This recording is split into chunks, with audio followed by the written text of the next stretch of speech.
സ്വർണ്ണക്കൊള്ള കേസിൽ പ്രധാന പ്രതിയെ തപ്പിയിറങ്ങുന്ന അന്വേഷണ സംഘത്തിന് മുന്നിലേക്ക് കിട്ടുന്നത് കടകംപള്ളി സുരേന്ദ്രനും.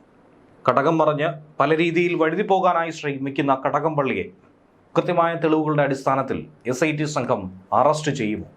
ചോദ്യം അവശേഷിക്കുന്നു. അടൂർ പ്രകാശിലേക്കും മറ്റുമൊക്കെ കേസ് അന്വേഷണം കൊണ്ടുചെന്ന് എത്തിക്കാമെങ്കിൽ പ്രയാർ ഗോപാലകൃഷ്ണന്റെ ഭരണകാലയളവിലേക്കൊക്കെ അന്വേഷണം വ്യാപിപ്പിക്കണമെന്ന് ഹൈക്കോടതി പറയുന്നെങ്കിൽ എങ്ങനെയാണ് കടകംപള്ളിക്ക് മാത്രമായി രക്ഷപ്പെടാൻ കഴിയുന്നത്?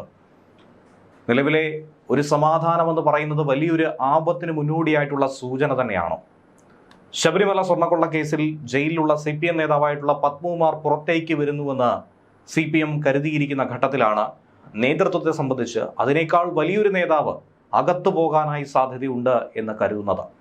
CPM നേതാവ് കടകംപള്ളി സുരേന്ദ്രനെ മൂന്നാമതും അന്വേഷണ ഏജൻസി ചോദ്യം ചെയ്യാനായി വിളിപ്പിക്കുന്നു എന്ന് വേണം മനസ്സിലാക്കാൻ.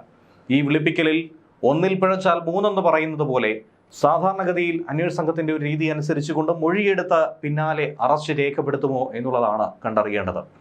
അങ്ങനെയെങ്കിൽ മറ്റൊരു CPM നേതാവ്, ഉന്നത നേതാവ്, പ്രത്യേകിച്ച് ഈ തെരഞ്ഞെടുപ്പ് അടുത്തിരിക്കുന്ന ഘട്ടത്തിൽ സ്വർണ്ണക്കൊള്ള കേസിൽ ജയിലിലാകും. അതും ദേവസ്വം വകുപ്പ് മന്ത്രിയായിരിക്കുമെന്നുള്ളതാണ് ലഭിക്കുന്ന സൂചന. ഈ കേസിൽ പ്രതിയായി ജയിലിലാകുന്ന CPM MLA ആയി അങ്ങനെ കടകംപള്ളി മാറും, മന്ത്രിയായി അങ്ങനെ കടകംപള്ളി മാറും. ഇത് CPM-നെ സംബന്ധിച്ച് വലിയ രാഷ്ട്രീയ മാനങ്ങളുള്ളതാണ്. എത്ര പ്രതിരോധിച്ചു കഴിഞ്ഞാലും ഇതിൽ നിന്നും രക്ഷപ്പെടാനായി സാധിക്കില്ല.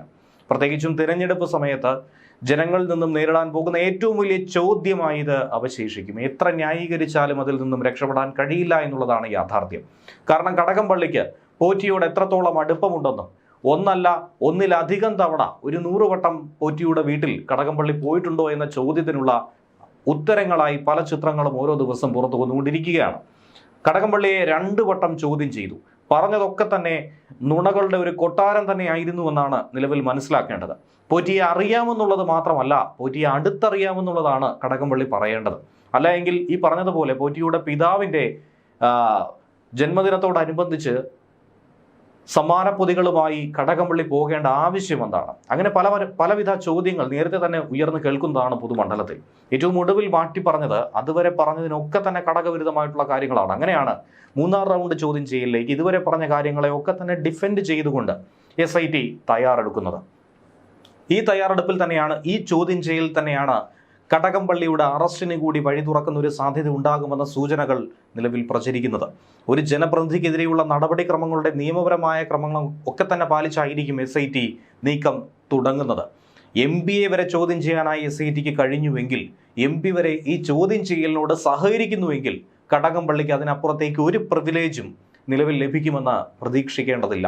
കഴിഞ്ഞ പിണറായി സർക്കാരിലെ ദേവസ്വം വകുപ്പ് മന്ത്രിയായിരുന്ന കടകംപള്ളിക്ക് ഇത്തവണ മന്ത്രിസ്ഥാനം നൽകാതിരിക്കാൻ പറഞ്ഞിരുന്നത് മറ്റു ചില കാരണങ്ങളായിരുന്നെങ്കിൽ പോലും ഈ കോൺസുലേറ്റിലൂടെ സ്വർണ്ണക്കടത്ത് നടത്തിയ കേസിൽ പ്രതിയായിട്ടുള്ള സ്വപ്ന സുരേഷിന്റെ കേസിന്റെ അന്വേഷണത്തിൽ എൻഫോഴ്സ്മെന്റ് ഡയറക്ടറേറ്റ് കൊടുത്ത മൊഴിയിൽ കടകംപള്ളിയുടെ പേരുണ്ടായിരുന്നു എന്നുള്ളത് പ്രധാനപ്പെട്ട ഒരു കാരണം തന്നെയാണ്.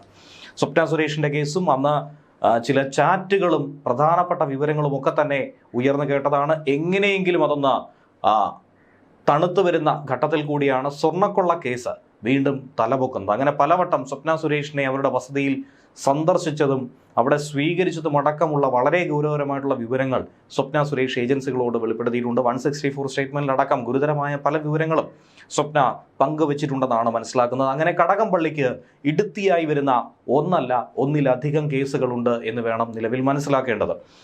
ഈ സാഹചര്യത്തിലാണ് ശബരിമല സ്വർണ്ണക്കൊള്ളയുമായി ബന്ധപ്പെട്ട് SIT വീണ്ടും ശബരിമലയിലേക്ക് എത്തുന്നു, പരിശോധന കടുപ്പിക്കുന്നു എന്ന് കൂടി മനസ്സിലാക്കാൻ കഴിയുന്നത്. അതിന് മുന്നോടിയായി തന്നെ ഈ മാസം 12-ാം തീയതി പമ്പയിൽ വെച്ചൊരു അവലോകന യോഗം ചേരുകയും ചെയ്യും.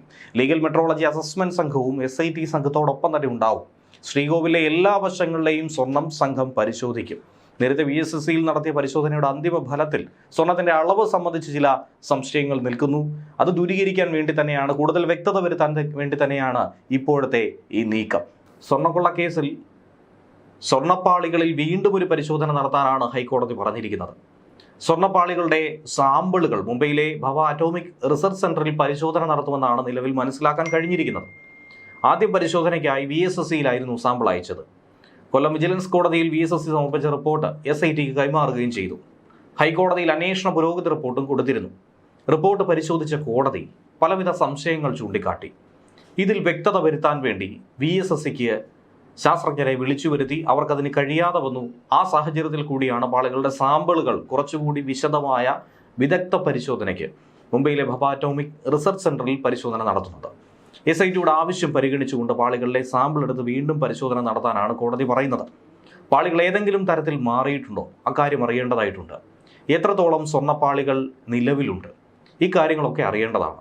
അയ്യന്റെ സ്വർണം പൂർണ്ണമായും കട്ടെടുത്തുകൊണ്ട് പോയി എന്ന രീതിയിൽ പ്രചാരണം നടക്കുന്നുണ്ട്. ശരിക്കും അവിടെ ഉള്ളത് യഥാർത്ഥ സ്വർണമാണോ എന്ന ചോദ്യം ഭക്തരടക്കം ഉന്നയിച്ചിട്ടുള്ളതാണ്.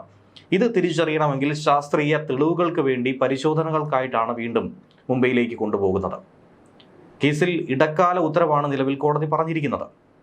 ഇത് കൂടാതെ തന്നെ ശബരിമലയിലെ കൊടിമരവുമായി ബന്ധപ്പെട്ട വിഷയം പുനർനിർമ്മാണത്തിലും പ്രത്യേക അന്വേഷണം നടത്താനാണ് കോടതിയുടെ നിർദ്ദേശം.